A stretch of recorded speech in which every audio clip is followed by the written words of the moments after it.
Proses tahapan pembahasan anggaran pendapatan belanja daerah pemerintah Konawe Utara, Sulawesi Tenggara tahun 2022 mulai dilaksanakan. Penyampaian rancangan kebijakan umum anggaran prioritas dan plafon anggaran sementara telah diparipurnakan Dewan Perwakilan Rakyat Daerah bersama pemerintah Konawe Utara. Bertempat di ruang rapat kerja Dewan Perwakilan Rakyat Daerah Konawe Utara, Jumat 19 November 2021, penyerahan rancangan anggaran pendapatan belanja daerah tahun 2022 juga telah dilakukan oleh tim anggaran pemerintah daerah untuk dibahas melalui lintas komisi dan lintas badan anggaran. Hari ini kita pembahasan KPPAS sudah selesai. Terus yang tadi ini yang kita tindak lanjut itu yang terkait masalah penyerahan RAPBD itu kita bahas bersama-sama di lintas banggar. Tapi sebelum masuk di lintas banggar itu ada namanya lintas komisi. Jadi lintas komisi ini tinggal masing-masing komisi 1, komisi 2, komisi 3 itu tinggal melihat saya khususnya untuk SKPD yang ada mau masing-masing anunya kemana, tinggal dia paling tinggi itu 1 hari untuk lintas komisi selesai, baru kita lanjut untuk terkait masalah penjabaran RAPBD. Penjabarannya nanti di mana itu? Di Kendari. Selama berapa hari? Kalau di sana belum bisa kita tentukan beberapa hari karena terkait masalah pembahasan RAPBD ini bukan saja berbicara masalah anggaran DAK maupun yang lain-lain, tetapi dengan berbicara masalah anggaran pinjaman juga itu harus bersamaan kita bahas bersama-sama. Sesuai tadi di pembahasan KPPAS ini kan kalau berbicara masalah sektor unggulan ini kita kan tadi sudah dijelaskan bahwa sektor unggulan kita ini adalah pertanian, perkebunan, dan perikanan. Tapi kita tidak melihat bahwa dengan regulasi yang ada seperti terkait masalah berbicara masalah pendidikan itu harus 20%, terus 10% lagi itu untuk terkait masalah dinas kesehatan itu memang harus tercapai secara keseluruhan, karena ketika tidak itu evaluasi nanti di provinsi akan kembalikan kepada kami, bisa-bisa ya tidak ditetapkan. Kalau harapan kami berdasarkan dengan jadwal yang kita sudah tetapkan khususnya untuk kami di DPR ini supaya berjalan secara sistematis yang ada. Jadi khususnya kepada dari tim kami, umpama memang harus mereka proaktif dalam hal ini terkait masalah proses pembahasan anggaran. Yang mengingat bahwa 30 November itu harus sudah tetapkan, tidak bisa tidak. Prioritas pengelolaan anggaran pendapatan belanja daerah pemerintah Konawe Utara tahun 2022 diprioritaskan pada program pembangunan infrastruktur ibu kota dan program peningkatan perekonomian, kesehatan juga pendidikan. Jadi perlu dipahami bahwa kemarin kita sudah melakukan penyerahan KPPAS dan alhamdulillah hari ini kita pembahasan. Nah, di dalam pembahasan ini kita melihat bahwa dinamika pembahasan ini begitu hidup sekali. Dan dari pihak DPR memang banyak sekali hal-hal yang mereka lakukan, banyak mereka kritisi tentang bagaimana kinerja daripada pemerintahan yang ada sekarang. Nah, dari hasil kritisan mereka itu oleh DPR ini kita akan memperbaiki semua indikator kinerja utama daripada semua aparatur sipil negara yang ada di Konawe Utara. Saatnya adalah pembangunan, adalah peningkatan ekonomi.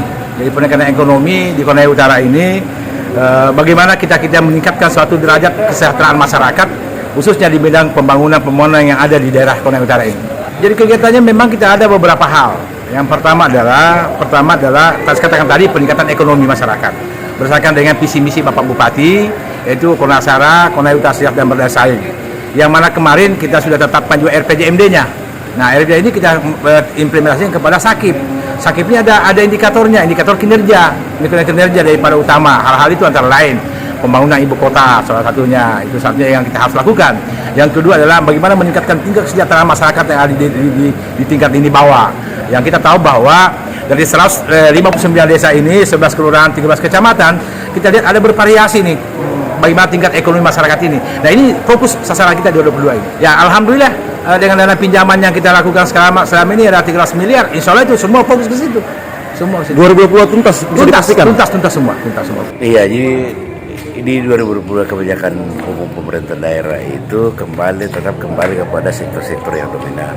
Selain infrastruktur itu, sektor pertanian itu, karena kalau kita lihat dari PDRB kita itu memberikan sumbangan yang paling besar. Jadi kebijakan umum pemerintah itu masuk di sektor pertanian itu peningkatan ekonomi. Infrastruktur pasti. Nah, tergantung sekarang itu kita lihat ya sumber dana yang kita gunakan itu selain dari dana transfer ada juga PAD. Ini juga itu lebih sudah dilakukan beberapa kegiatan langkah-langkah oleh pemerintah daerah melalui dinas pendapatan dan sektor-sektor yang penghasil PAD itu sendiri.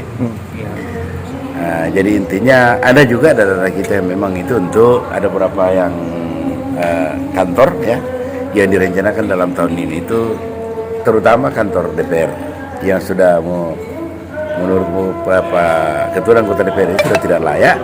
Nah kalau ini pendapatan kita bisa mencukupi kan dibangun. Kemudian juga kantor bupati, intinya sesuai visi misi bupati itu bahwa kota ini akan dirubah tahun 2022. Jadi sebenarnya begini, jadi sebetulnya kan kita kalau bilang turun atau naik, kan dana kita yang kita gunakan di daerah itu jelas. Jadi dananya terukur. Selain DAU ada DBH dan ada transfer. Selain dana transfer kan ada namanya PAD. PAD juga itu harus rasional.